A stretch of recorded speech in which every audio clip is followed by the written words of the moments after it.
contest. Each contest has a different set of criteria. Table topics, humorous speech, etc.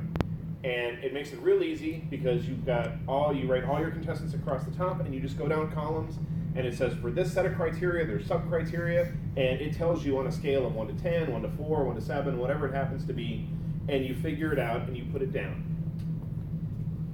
One bit of advice, if you get to be a judge, whoever the first contestant is, even if they are by far the best person you have ever heard or seen present, do not give them top marks. Because the next person may be even better. So even though the ballot says the most number of points a person could have is 80, and you think they did absolutely the best, so you want to give them 80 points, you can't give the next guy 81. So come up with something in your mind. It doesn't matter what it is, but come up with some sort of criteria. So that way you've got a little bit of wiggle room for the next person. And the very first person may end up being the best. You can set that criteria at, say the max score is 80. Maybe you decide the max we're going to get is 60. Or even max score is 100. This makes the math a little bit easier. Say the most you're going to give them is 80% of whatever the max is, if you think they're absolutely the best. And if they're not, you go a little bit less.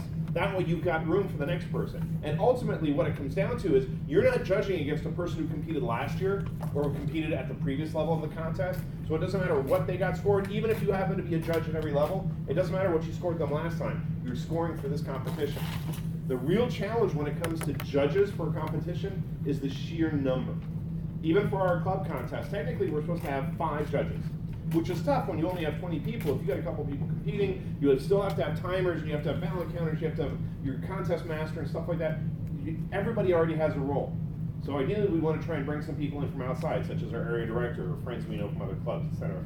So that way we have people that can even, whether they're acting as judges or they're acting as the other functionaries, it leaves our members free up to be judges. The area contest requires at least 1 per club competing with a minimum of 5. So our area contest will have 4 clubs. Well, we need at least 5, so we need theoretically at least 1 person from each club or people from outside our area to come in and help. The division and district levels are 7. So again, whether you've got 7 clubs competing or whether you've got 7 divisions competing, you need at least 7 judges. The more, you can have more, you can have as many as you want. It becomes harder and longer to count the ballots, but you would need that minimum number, so that way it's fair. One of the judges is actually a tie-breaking judge, and only one person will know who that tie-breaking judge is, and that's the chief judge. The chief judge actually is not a judge per se. That person technically doesn't vote. They're responsible for all the judges, including that tiebreaker judge. And the only reason there's a tiebreaker judge, the only thing that's different about him is in the event that all the scores for, say, 2 people or more equal up, you're going to go based off what that person said.